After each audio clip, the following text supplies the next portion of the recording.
Google Merchant Center return policies and how to set up returns. So on the Google Merchant Center, there are some mandatory policies that you must set up. So I would guarantee that you, and I'm going to leave a link in the description, I definitely recommend that you read all the rules here from Google, but I'm basically going to give you a brief overview of the rules and what is expected for you to have to set up returns in your Google Merchant Center. But they basically list how it works here. So the return policy is mandatory, and I will show you how to create a very simple, easy return policy in your Shopify or on your website. You need a return address. I will show you how to, if you're like me and you sell digital products or you work from your home, I will show you how to generate a address that you can use, or you can use your own home address. That's totally up to you. And then return rules that are recommended. So you need to have rules that outline that return. And so when you're making the return page, you will need to define all of this in the page. And I will show you how to do that. In addition, you need to follow these rules: requirements for processing returns and additional return policies. So you need to basically make it clear what the requirement for processing returns is. If you're selling physical products, I highly recommend you looking up your state laws.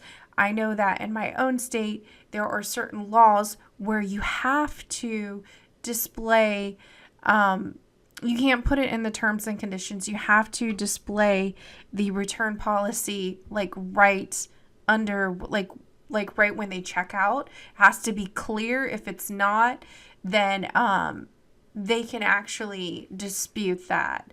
They can actually sue you for the product or whatever. There's different laws in different states, so I highly recommend that you look those up. You can look up all the rules for your state by going to like, for example, I live in Florida, so I look up the Florida statutes.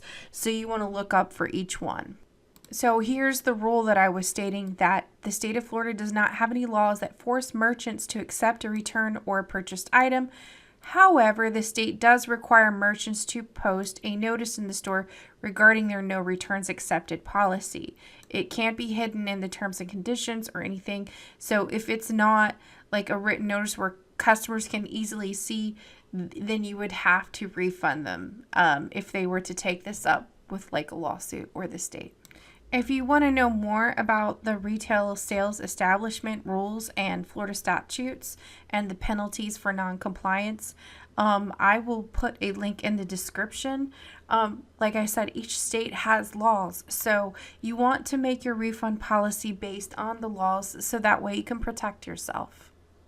All right, so if you're in Shopify and you want to create a returns page, this is fairly easy to do. There are many templates online that you can look up.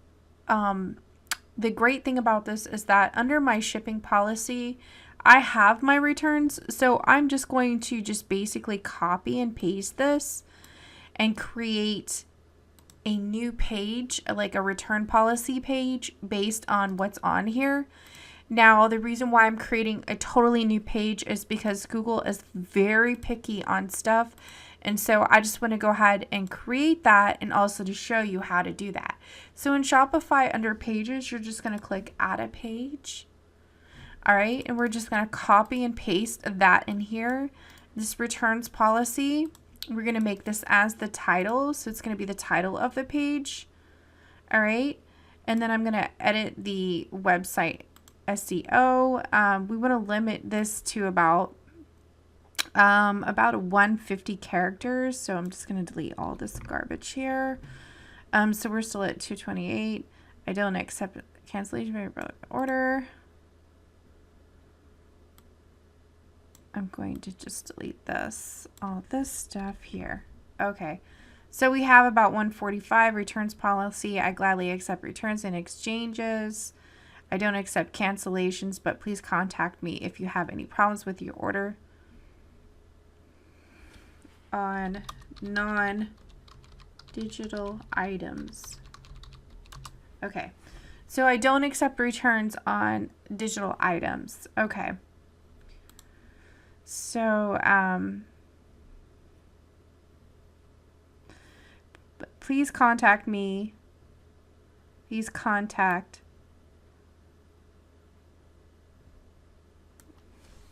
us with problems with order. Okay, so like I said, you want to keep that character under 156 because Google penalizes you if you have more than the 156. All right, so this is pretty cut and dry. We want to make sure, we want to verify that the returns match up with the policy of the state laws, and then also with Google. Okay, so we're going back to Google and it says return policies. So I'm just going to create an H2 header under my policies. And then we also need to add the return address here. And I'm going to show you how to get a free business address if you don't want to use your home address. Otherwise, you can use your home address. So I'm just going to change this to exactly what they have here, return policies. And I'm just going to change the name up here too, so it just matches. Now let's go ahead and get our address and put it in here. I'm going to copy this header to here, and I'm going to put return address. Now, if you do like POD or drop shipping, you want to use the return address for the actual drop shipper. So if you're doing like t-shirts and stuff like that with Printful and Shopify, you want to find your facility that's located closest to you, and then use that address for your return. And then you can also copy and paste a return policy. Since I'm not 100% using Printful, this is not the way to go, but I just wanted to let you guys know that. So one of the ways you can get a free business address or a virtual business address for $9.99 a month or $99 a year. You can also, they have different plans. This one actually gives you a virtual secretary, all kinds of different features. I highly recommend you go check out ipostal1.com, and you can set up a real street address for your business and no one will ever know. That can save you a lot on overhead costs and help you to register your business with Google Merchants super easy. So I'm not affiliate of these people. I just looked over across the web and these happen to be the cheapest and gives you the best value. I've seen plans like this with the secretary and all of these features. I've seen them up in the $200 range. So for them offering this at $39.99 a month, that's a pretty good deal. Some of these you might want to check by your state. So let's just say I'm in Florida. And I'll go all the way down to, you can pick any city you want. You don't have to pick the area that you're in. But this is the closest office. Now this is standard addresses are $9.99 a month. And so I can pick this as a shipping with the United States document package and shipping internationally documents and packages. And this one has a prestige address, which gives you the physical address. So you'll have to understand what between the standard address and the prestige address. The prestige address is going to give you the physical location address. So you can also go there, do meetings and stuff if you want. You don't have to. But if you choose this location, you can get a real street address, complete digital mailbox, protect your privacy, package theft solution, and includes virtual mail address, more professional image, use it to register your business, optional office building address. This is the one that I would recommend. I think this one gives you some different local or toll-free phone and fax and call forwarding and voicemail. So This one has a lot of cool features in it. So you have the green, the blue, the silver, and the gold plan that you can pick.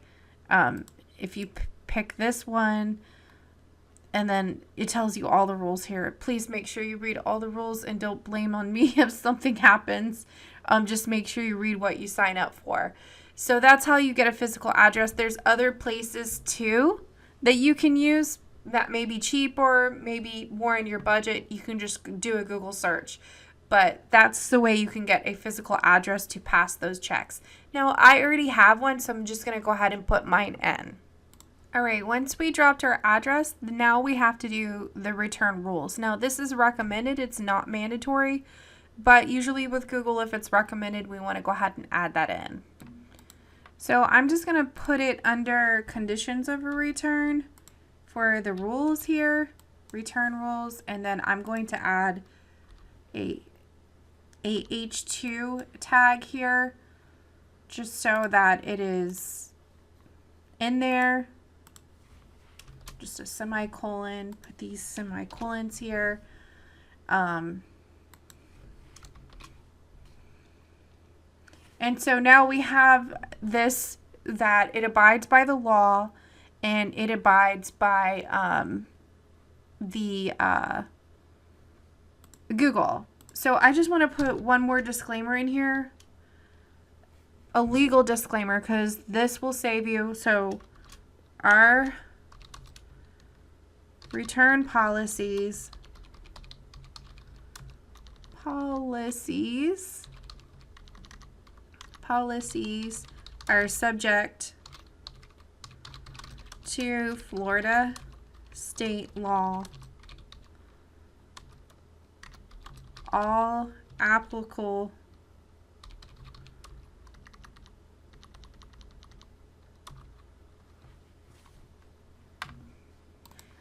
all legal matters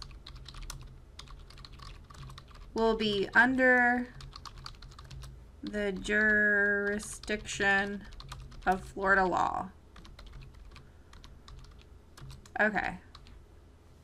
So we're letting them know that we don't care where they purchased from. All of the legal rules will be determined by Florida law. So that way we don't have to sit there and freaking memorize every country's legal laws, every whatever. We're just saying, look, we're in Florida, you're going to follow our laws, and that's how we're running our store. If you don't like it, these are our policies. So I'm just going to bold this. And these are the return rules. Okay, so we have the rules, we have the Florida laws in there, and I want to go a little bit further and I'll put the Florida statutes in there so they know. Okay, so I have the Florida statutes, and I'm going to go back to my store, and we can just pop in the legal statutes in here. We can just copy this. All right, and we're going to link it up to the link to, okay, Florida law, Florida statutes on returns. Okay, so now we have this all set up. We can just save this. All right, so now we have this page here, and it's going to be located at my shop at return policies. But if you can't find it, what you can do is you go out to your website if you have a search function. I hope that you do. And look up return policies. And now I have return policies here. And voila.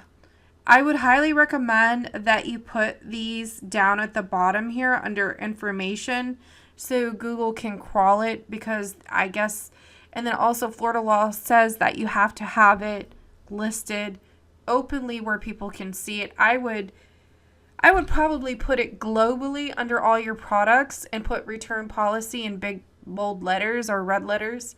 Please read our return policy, especially on checkout.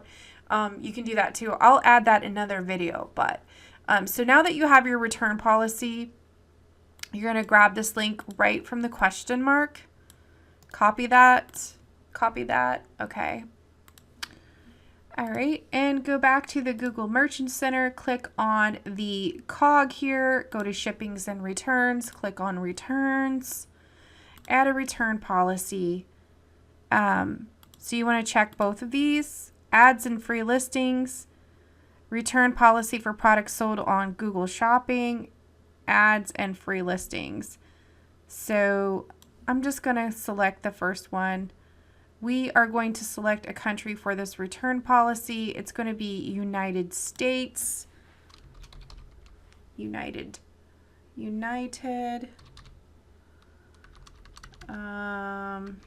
I hate when they do this. It's so hard to find America. I guess I'm going to have to scroll because it's not easily searchable. Why, Google? Why do you do this? Do you feel my pain? Ukraine, United Kingdom. Where is the United fucking States of America? This is awful. Okay. I think the reason why is because I already have a return policy here. So I'm just going to delete that and start over. So let's add a return policy. Ads and free listing. Now we can check United States. So if you can't find it, it's probably because you already have a return policy. And now I'm going to put my new link in here because I just had like the generic shipping policy. And you can put, yes, I accept returns. I do accept returns, except some stuff, and it's listed in there. So, and how can customers return your products? They can do it by mail. For defective products, customer responsibility. For customer remorse, customer responsibility. So, how many days does the customer have to return a product? You want to put the amount that you have in your default listing, like your terms and conditions for the refund policy.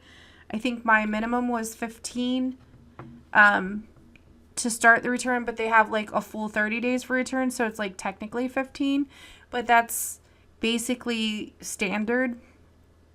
And so you can select a date range from the 1st into the 30th.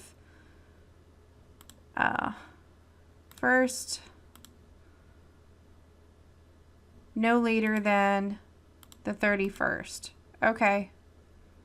So a total number of 30 days. And okay, so it wants you to do a start date. Enter a day, month of the year. Wow. Okay, I don't want to do that. Select a date range.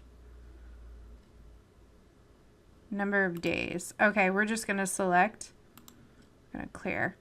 Okay, we're not going to select this because this is like a little bit more complex if you wanted to do like a lifetime guarantee or something, or if you wanted to add some like weird, like crazy dates.